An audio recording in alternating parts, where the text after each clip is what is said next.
बहुत पुराने समय की बात है। अरुणाचल प्रदेश की ऊंची ऊंची पहाड़ियों में एक खूबसूरत इलाका था। वहां से दूर दूर तक बर्फ से ढकी पर्वत चोटियां दिखाई देती थीं। इन्हीं पहाड़ों के बीच एक छोटा सा गांव था जिसका नाम सुल्तानपुर था। यह पहाड़ी इलाका इतना कठिन था कि घर आपस में काफी दूर दूर बने हुए थे।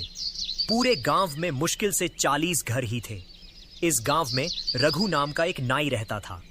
वह बहुत सीधा सादा, नेक दिल और भगवान में विश्वास रखने वाला इंसान था। गांव वाले उसकी अच्छाई और मेहनत की वजह से उसकी बहुत इज्जत करते थे। भगवान ने रघु को 5 बच्चे दिए थे, 3 बेटे और 2 बेटियां। उसकी पत्नी भी बहुत समझदार और दयालु हमारे चैनल को सब्सक्राइब करें। लेकिन नाई की जवानी का समय ही पूरा नहीं हुआ था कि उस पर दुखों का पहाड़ टूट पड़ा। सर्दियों के दिनों में उसकी पत्नी को भयंकर बुखार और सांस लेने की तकलीफ हुई। गांव के वैद्य से इलाज कराया, लेकिन कोई फायदा न हुआ। पहाड़ी इलाका होने की वजह से अस्पताल ले जाने का मौका ही नहीं मिला और एक ठंडी रात उसकी पत्नी ने दम तोड़ दिया। रघु की तो जैसे पूरी दुनिया ही बदल गई। उसके 5 छोटे छोटे बच्चों की जिम्मेदारी अब उसके कंधों पर आ गई। सबसे बड़ी बेटी सिर्फ 12 साल की थी।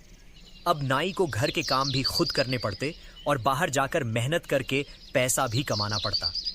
गांव के लोगों ने उसे दूसरी शादी करने की सलाह दी, लेकिन रघु ने साफ मना कर दिया। वह अपने बच्चों को ही अपनी जिंदगी मानता था। वह बहुत मेहनत करता, लेकिन कमाई इतनी ही होती कि बस बच्चों का पेट पल सके। गांव वाले थोड़ी मदद कर देते, मगर हमेशा कोई मदद नहीं कर सकता। रघु ने सोचा, हमारे इस छोटे गांव में तो 40 घर ही हैं। रोज तो कोई बाल कटवाने या दाढ़ी बनवाने आता नहीं। क्यों ना मैं पास के दूसरे गांव जाकर काम करूं।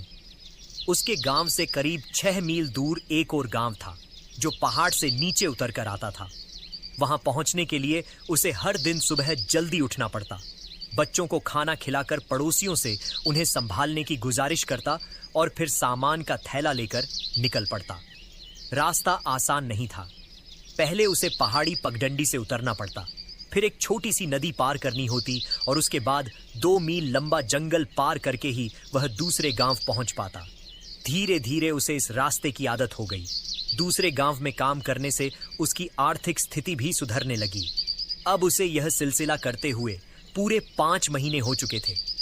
एक दिन शाम को जब रघु काम खत्म करके अपने गांव लौट रहा था, नदी पार करने के बाद उसकी नजर एक अजीब दृश्य पर पड़ी। रास्ते में खड़े एक विशाल पेड़ की डाल पर एक बेहद खूबसूरत जवान औरत बैठी थी। उसकी बड़ी बड़ी आंखें रघु को गहराई से देख रही थीं।